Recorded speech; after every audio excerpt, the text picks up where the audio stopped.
All right, folks, next up is Trevor Lister.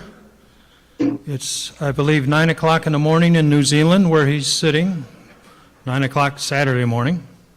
And Trevor's is giving a talk, much of the research shared with Don Capps. And truth is the daughter of time. Trevor, can you hear me?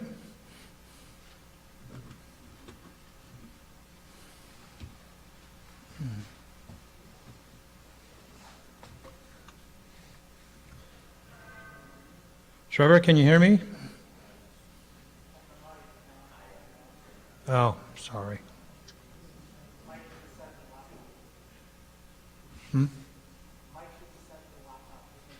Oh, gotcha. Trevor? Good morning, everybody. Hey, right. We got a connection, Trevor. That's better than yesterday. It's a lot better than yesterday. Pleased to see your smiling face. All right. Let me bring up your PowerPoint. I've got it.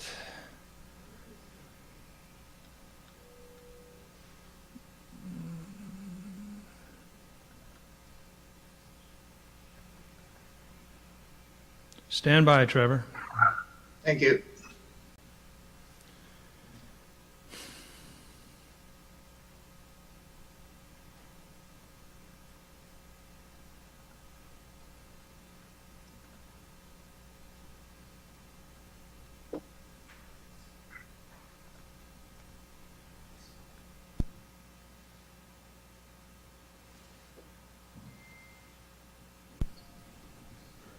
Okay, Trevor, do you want, tell me, we have the title slide up. Do you want to just speak while the slide's showing? Yes, if I could do that, Bob, that would Sure. be fine. Just tell me when to advance. Okay, go ahead. Yep. First of all, good morning to all my old friends in the Glen. It's been a while since I was last there, and especially if Donald Capps is in the audience. A big hello, Donald. Thank you very much for your support over the years. I will be talking today on what might sound on a little strange approach to vehicle identity, old Maseratis, specifically in the 1950s. I'll be looking at the different ways in which a vehicle can be identified and what that might mean for the provenance of the vehicle. Bob, how's things going on that first slide? Okay. That's good. Just as a little story perhaps about an Englishman, an Italian, and an American who met in a bar and started discussing identity of the vehicles. The Englishman would say all of the chassis is the most important part of the vehicle, and it's the chassis number that sets the identity for the vehicle, and it's that identity from that point on until the day it gets put on the scrap heap. The Italian would say something different, and Enzo Ferrari did back in the 1960s. He said, I don't sell cars, he said, I sell engines. The car is only there, he says, I throw it in for free because something's got to hold the engine in. Quite a different approach entirely. The American was probably Bob because he was the story I've got here is coming from a Ford perspective, and Henry in the 1930s would identify the vehicles coming down the production line were identified according to their engine number. So imagine yourself on at a very busy plant. The engine has just been passed through its pre-run testing. It's just about to be placed in the vehicle. It has a gearbox attached to it. The gearbox gets stamped with the engine number, and then the bodywork gets applied, and just before the bodywork gets done up nice and tight, the engine number is stamped on the frame. Nice and simple. The engine sets the identity of the car. We could run just a little further on that one and say that in Italy there is a wee twist. If it's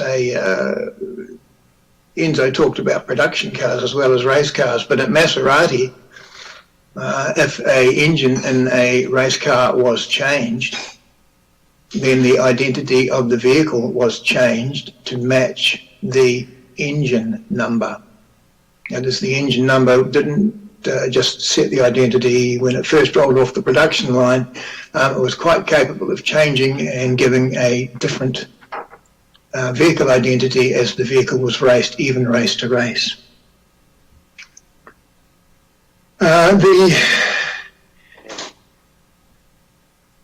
We've hit, sorry, Bob, I've just run out of out of puff there for a moment.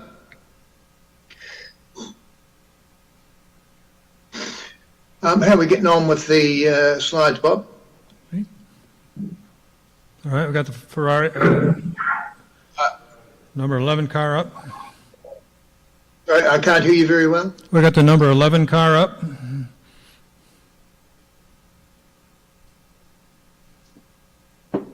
Thank you. That was, Your second slide.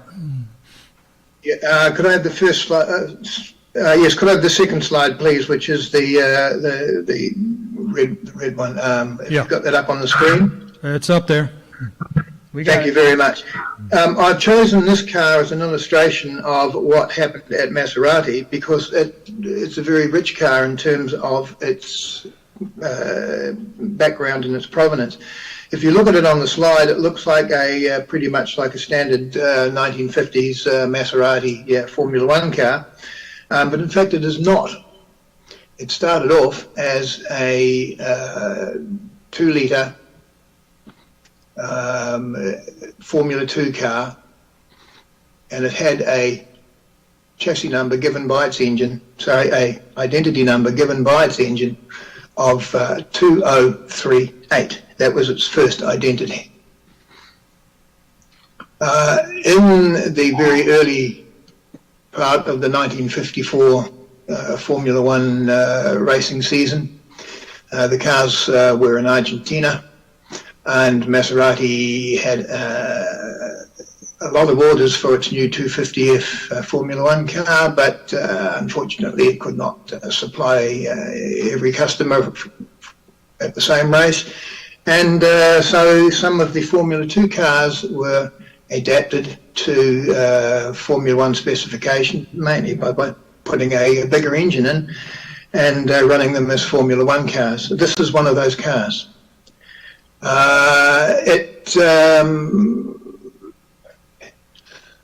When it got its Formula 1 engine, replacing the old Formula 2 one, its identity changed to match the new, larger engine. In that guise, this car was known as 2510.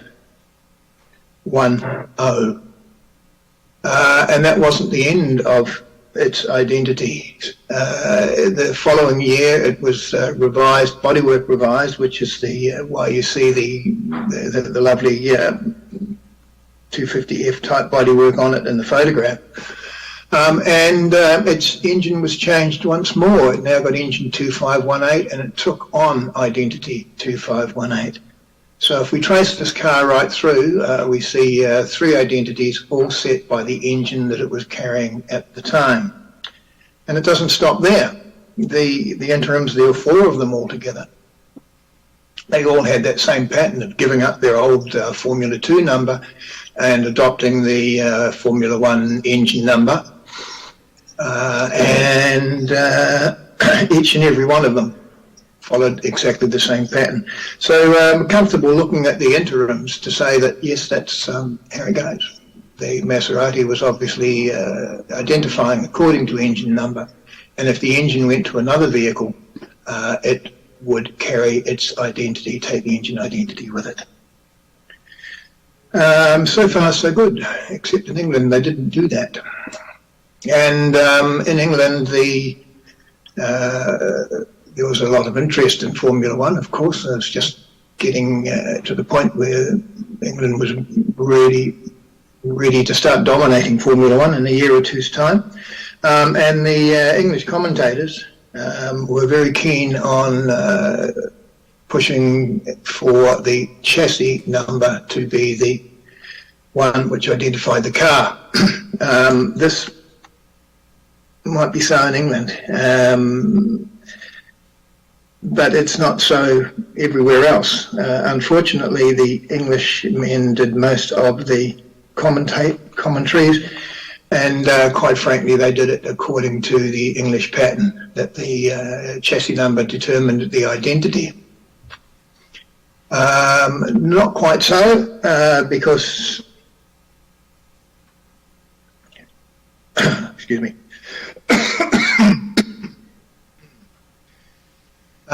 The English pattern is strict and rigid. It says that's the identity, it's the chassis, and that's all that matters, and it will always be forever. But that approach is no good whatsoever in a set of circumstances where the engine number will change and the identity will change, and a vehicle may carry 3 or 4 different identities in its lifetime, or the same engine may turn up on 3 or 4 cars or more, which means that when we look at the old commentaries and the identities, we now have another question to ask in terms of provenance. And that question is not, is this the car you think you've got? The question now becomes, does this car have the background that you said it was? Is it really the car that Fangio used in a particular race on a particular day? Because if it's had multiple identities, we're now going to have to say which identity on that day was the one that was used. And that's the implications for provenance. Bob, how are we going on the third slide? Okay, we're there. Yep. Thank you very much. This car is a Maserati 250F with a very interesting background and provenance. It is actually the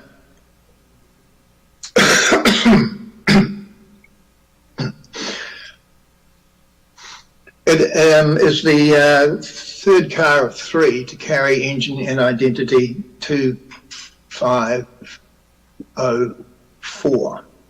The first car to do so was one of the interim Formula One cars that we saw before.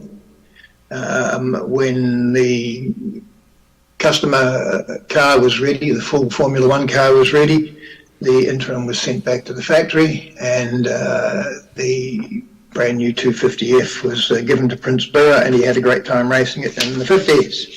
Except he only raced it 1.5 races. It was he was ill at the British Grand Prix and made a deal with the BRM team to have a second driver drive his car if he, Bura, could not do so because of his illness. He did come in to the race halfway through the race. He came in, the drivers changed positions. The BRM driver took the car out, and within 2 or 3 laps had managed to roll it, put it over on its lid, and damage the car quite a lot. The unfortunate part was that Bura now had a race meeting the following weekend, which would have a lot of starting money, but he had no car to race. So the deal was made with the BRM team that they would swap the engines and their identities into the cars. The damaged one would be retained by BRM, and Bura would go away with the old BRM team car, and that's what he would race. And so it turned out. Nobody said anything about it for a long, long time. The museum itself, the car itself was photographed outside a museum in New Zealand. It came into New Zealand as car 2504 09, which was the BRM team car. But it wasn't 2509 at all. Underneath it, it was 2504. We checked this out a few years back by putting a tape measure over it. There was a difference in builds between the two. 2504 was a very early car, and it had a slightly shorter wheelbase, and we measured it up, and sure enough, the car masquerading as 2509 in New Zealand for many, many years, it's actually 2504. The third of the cars to carry that number. And also one fourth one later on also carried the engine number 2504 and was also known as 2504. So that's four vehicles, one identity. So 4 vehicles, 4 engines, one identity, 2504.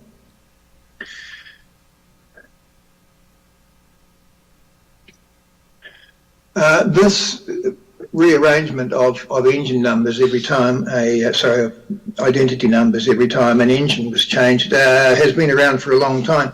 The old English commentaries actually noticed that the changes had taken place. They would note, for instance, that car 2512, at least I'm pretty sure it was 2512, was turning up to race as 2514 or something like that, and would note that there was a change in identity but gave no clue whatsoever or any thought to why that may have been so.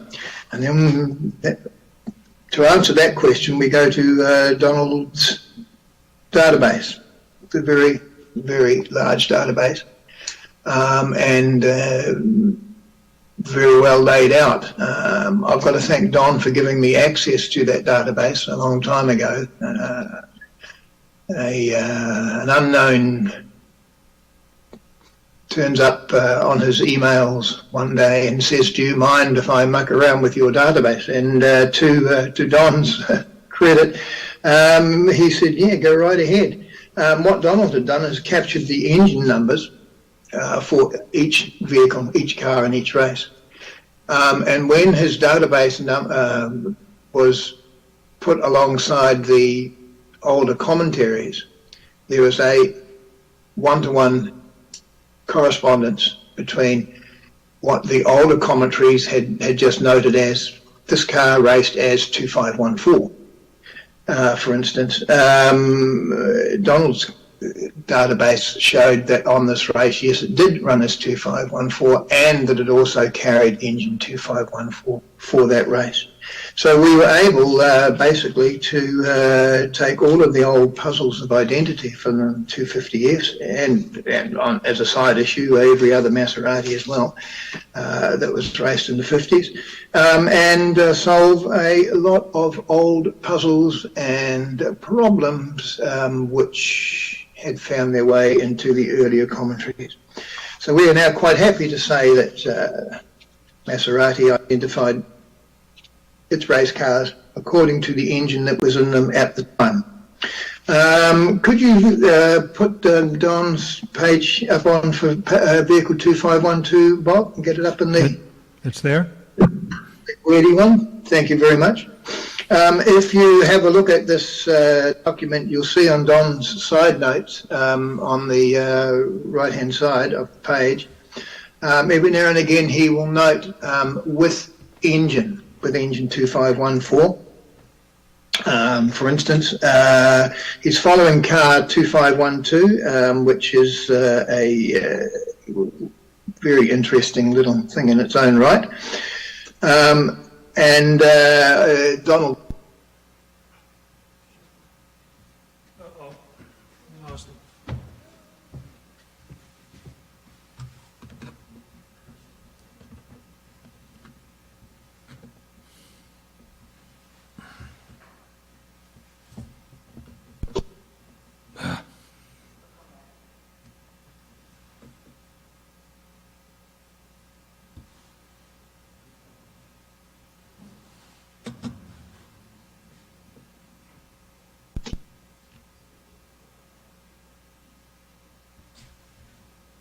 there.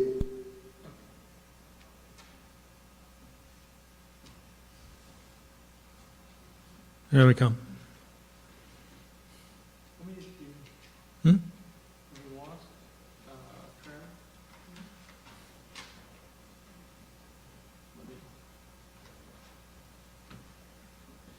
Trev, if you can hear us, we have a connection problem.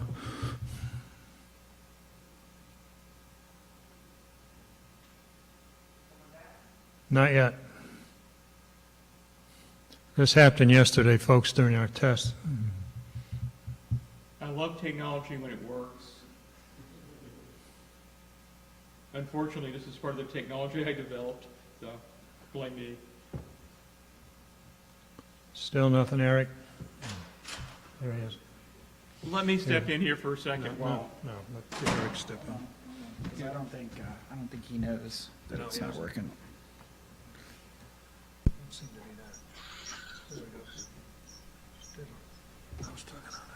Don't touch it. Yeah. The question is he still talking? Hang on.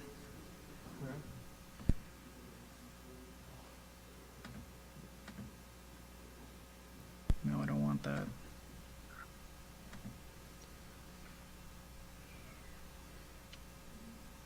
Okay. You still there? Can you hear us? Yeah, oh, sorry, I can hear you well. All right, good. We're back. Sorry about that. No worries at all. Trevor, we lost you right after we put up Don's chart. Okay, right. Thank you. Thanks, Bob, and thank you, team, for sorting that for us.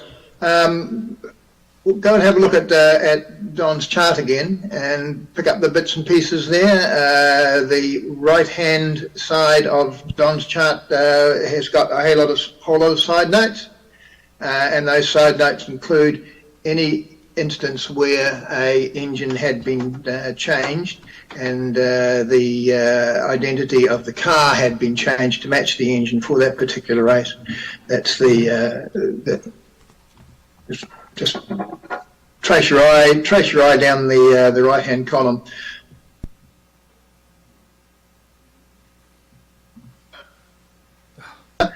Because they had not fully explored the possibilities. To go with this, if you wish to contend this with us, we'd be very, very happy to have you do so, because the more attention we put to it, the more accurate we get with our data and our conclusions. There is a set of papers to go with this presentation. And they are available from Bob if you wish, or Bob will give you an email for me and you can get them direct off, which has a look at the whole thing, but it's only 17 pages long and we won't be able to get there. Dom, nice to see you. How are you going? Yeah. Okay, I'm the one who put this together, so let me try to explain it to you. I am a trained professional historian, so when I started seeing anomalies in data that I'm digging out of various sources from the archives and so forth. And Trev was pretty clever to pick up with this with me, because everybody else thought I was crazy and a complete nutcase. Let me explain it this way. There is how the rest of us do things, then there's the way the Italian automakers do things. Maserati, and I think Travis pretty well hit this, they looked at the motore as how they tracked these cars, these things that rolled through the racing shop. When it came in, they pulled the engine, they did all the little maintenance on the chassis, and when it was time to roll it out, they put whatever engine was ready in that car. Now, originally, the chassis and the motor all pretty well matched, but engines blow up, you build new engines, but you don't always build a new chassis, or you build a new chassis, put an old engine in it, that sort of thing. So Dino, Gino, and Luigi all working in the racing shop tracked it by the engines. It's kind of like those of you who can do a calculator versus those of us who are completely baffled by them because we do scientific notation. It's that different. They were not like the English. Like, as Trevor pointed out, back when it all starts, this all matches. And what I started finding is I started digging and digging and digging and digging, was here for like 2512. Okay, the English would call it car 2512. Well, when it got engine 2514 in it, to the racing shop and to Alfacini Alfieri Maserati, the entrant, it became a different car, 2514. The problem is, as long as it stayed in Italy, not a problem. But what happens when it crosses a border? Paperwork. So to make the paperwork match whatever the parts in the engine, it's easier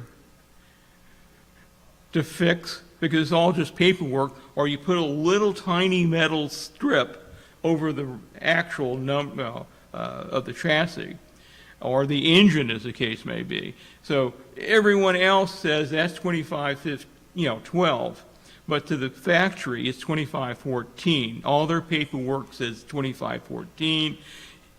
All of the automotive historians and people tracking, doing the chassis cult, checking all the blocks on that, it's a different car. So that's basically what Trev and I came to the conclusion. It's like, there's a problem here. And everyone thinks Trev and I were out of sync because they didn't think of the Italian, in this case the Maserati.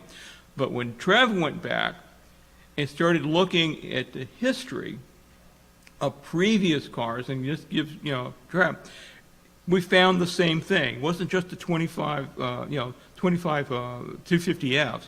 It was other cars prior to that. So what we're basically saying is identity is Travis, I think, made very clear, is not always what you think it is. So that's one of the little things you have to watch when you're a historian, particularly if you're an automobile racing historian, is sometimes what you're given isn't necessarily what the case is. It's according who you talk to. An automobile normally has, as Trevor correctly pointed out in the first slide, it has an identity as whatever the VIN number or the chassis number was. But for the Italians, they thought a little differently. The motore was what they created. Did I do okay there, Trev? You're doing fine. Now that you're all confused, don't laugh. We have fought this battle, Trev and I, for what now? Better part of a decade? Something like Yeah, that. that'd be that would be close to it. And also, Don, as you say, people saying to me that it cannot possibly be true, which is just the fuse you need to light if you want me to prove something. Yeah. Now, I have a good friend who just got an award, the Lifetime Achievement Award in England for his writings. This guy named Doug Nye. And Doug and I go back a long way. We've actually had Doug here at the Research Center 20 years ago? Holy mackerel, yeah, it's 20 years ago now. I can con people and all kinds of things. But he is reluctant to accept this because, let's be blunt, he's a Pommy, and that's how they do things. It's everything, it's the chassis. But when I talk to people in Italy, they go, so seriously, no, makes sense. A motore, no Telerego, it's a motore. So it's a little different. When you start, and it's just like anything else, when you switch over to certain types of history and nationalities, you have to be very careful. We may all agree that on the auction block it's 2512, but really, if it's got the engine 2514 in it, that's what the mechanics called it. So that's really all Trev and I are saying. You know, it's like give us a chance to do this. It's not how everybody operates, but then again, I'm helpless. I do scientific notation. You give me a regular little calculator, and I'm completely helpless because that's how the mind worked, and it's how they worked. And I didn't print off a copy. The things. What about 2 centimeters thick now? 3 centimeters, 4 centimeters thick. The log book. So there's a lot of effort that goes into this, and we hope you get an understanding that identity, particularly in racing, is malleable. Very malleable.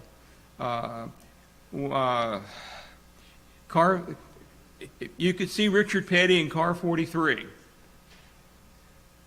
But car 43, one season is not car 43, the next season, et cetera, et cetera. But it's always what to you, car 43. So that's part of what got this going, is that it is changeable and it is malleable. Anyway, now that we confused you all, anything you want to throw in there, Trevor?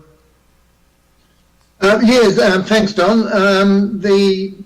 As Don has said, the problem, rather, the thing that we are working on turned to be much, much larger than just the 250Fs. The little recalibration, internal recalibration that the engine will set the chassis number, the identity number for a particular race, applies right across the board. We've picked it up in all sorts of places, and every time we have a puzzle, we've managed to solve it by tracing and chasing the engine, whether that be a sports car, a Formula One car, or even a 1930s or a very early 1928s. It comes down to the same thing. Engine equals identity, or at least for that day. Thanks, Don. Okay. That's our story, and we are definitely sticking to it. Okay? Any questions for us? Yeah, we got a couple, but Don, hang on. Yeah. Hang on, we got a question over here, Don. Okay. Blast away. John Summers. How am I going to frame this? Don, I feel like the reason that Doug Nye doesn't want to commit to accepting this research has nothing to do with his nationality and everything to do with the fact that Doug Nye is retained by auction companies to confirm the identity and the history of valuable old racing cars. And when yourself and Trevor presented this research a couple of years ago at a conference that we were both at, I happened to have lunch with a very well-known classic car and racing car broker, and I said to him, dude, what do you think of this? And he said, well, it's all a load of bollocks, because to try and unpick the identity of all of these cars, it would destroy his credibility with people who he's had business relationships with for years and years and years.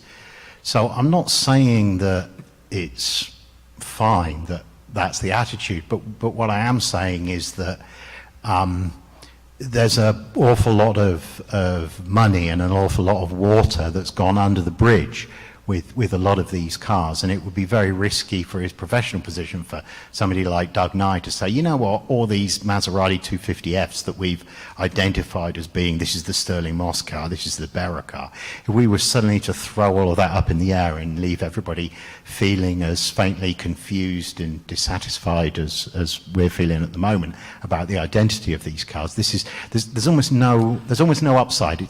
I feel it's a little bit like when colleagues of mine at the university proposed systems to better identify whether or not a particular car was authentic or not. And the pushback that we had from within the old car community was, you know what, we don't want to know if it's inauthentic. I want to believe that Sterling Moss owned my car and raced my car, and I don't know, it's in nobody's interest to do all of the research simply to cast doubt on the identity of this particular car. Yeah, it was not an easy concept at first to accept, because we've all been drummed and this is how it is. It was only those little pesky things called facts, because fortunately, and this was the key, if you dig, and that's what we do, by dumb luck, I made the acquaintance of a guy named Barry Hobkirk up in British Columbia, Vancouver, who had a interest in the 250Fs, and it was a mania, basically. And he had all these chassis numbers that he had created, because some cars you could count the louvers, and some you could do the dents and all this sort of thing. It was particular to that chassis. However, he also had gotten, by accident, basically, the numbers of the engines in those cars. And what I started noticing, something that Barry just didn't quite get, he thought I was nuts like everybody else, was, wait a minute, you're calling this, use our example, you're calling it 2512, but the factory's calling it 2514, and everybody else is calling it because the chassis is 2512. But the Italians are calling it that. So what's wrong? But you're correct. The commercial interest in changing all this it would only be basically Maserati, Bondini, a bunch of the Enis, if you will, that did this. Remember, Ferrari started off that way. And then, because he had so many English customers, said it was much easier. Because if you ever look at the Ferrari list, there is the Tulare, the Valero, the chassis. But if the engine's different, it's noted.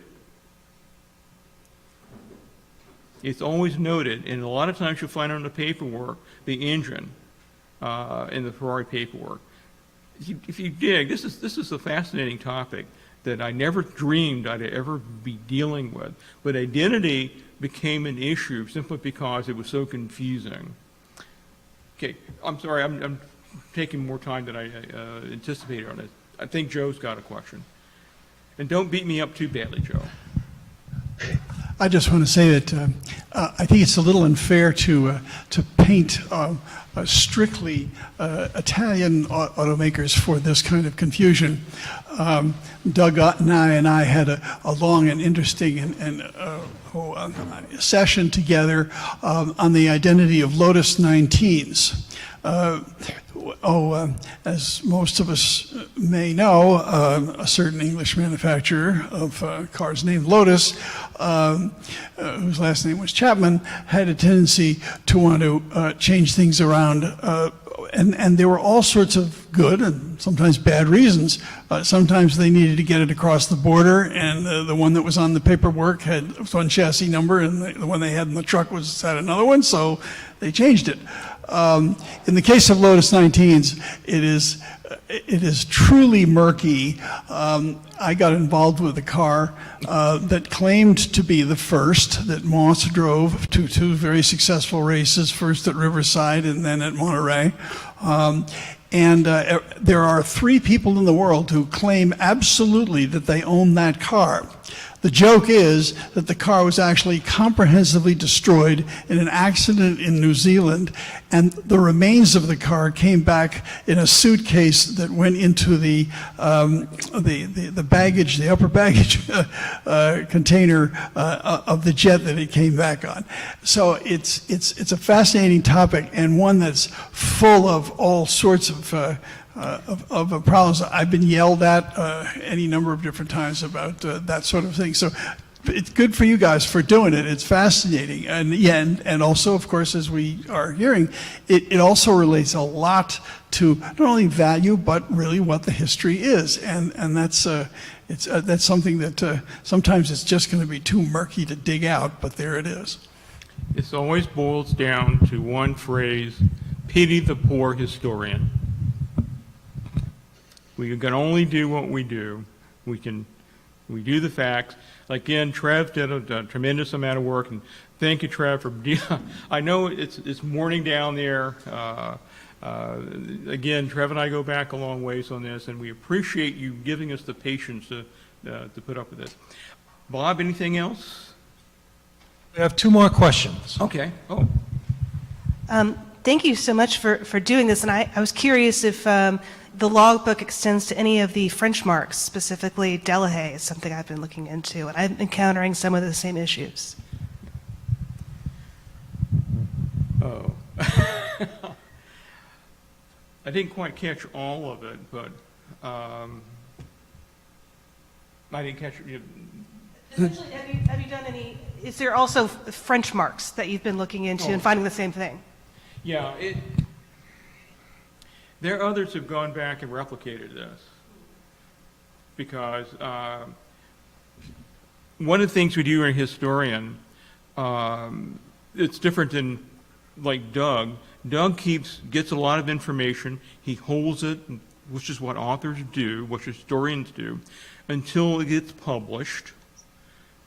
And I've thrown this information out there some time ago. I set on a lot of information from Barry and another good friend of mine, David McKenzie, who did a lot of work, who helped unknowingly me find the anomalies, because that's what we look for.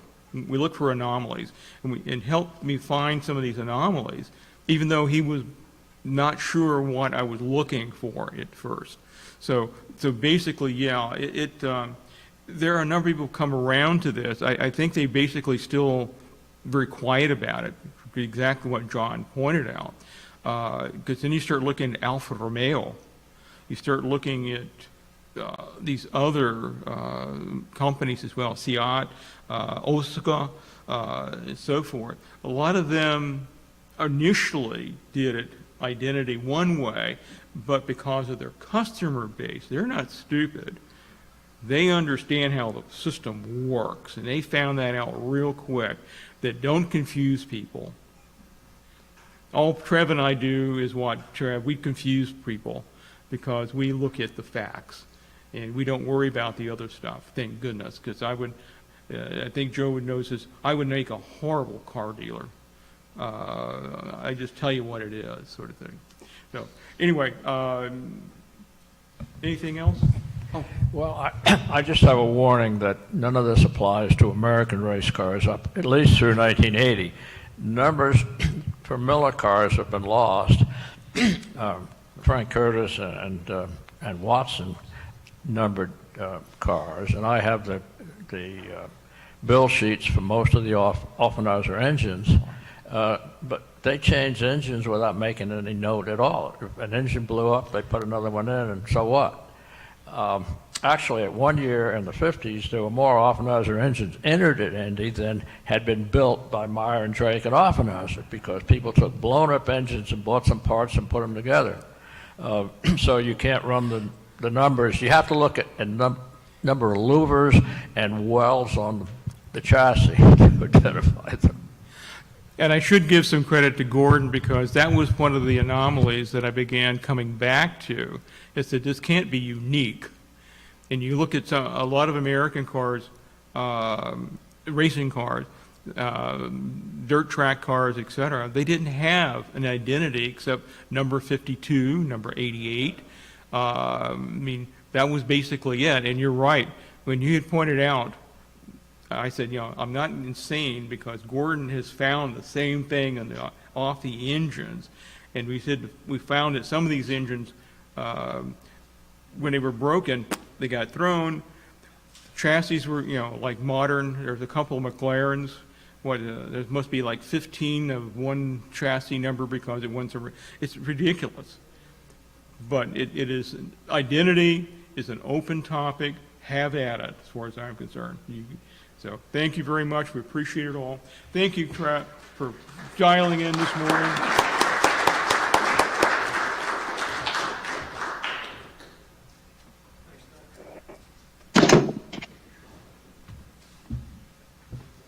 Thank you, Don and Trevor. We could stay here till midnight, probably. Trevor sent me pages and pages of documentation, which he said pass along to whoever asks for it. So I have a PDF that's, I don't know what, 30, 40 pages long. If you want it, just come up to me tonight at the reception or check with me tomorrow. I'll give you my card, and then you email me that you want it. It's as easy as that. All right, folks. That concludes the sessions for today. Tomorrow, Trevor, we're all set? Yep. Okay, Trevor, thank you much. That's the end of our day here. I know. Yeah, and thank everybody in your team, right down to getting the invite to present to you guys. Okay. Appreciated it, and thank you very much. Just to finish on there, Bob, I have a friend who looked at what I'd done and he said, what are you worried about? He said, you could call them John, Paul, George, and Ringo. It would make no difference as long as you could track them. Yeah, Which I think is Donald's point. There's two different ways of tracking. right.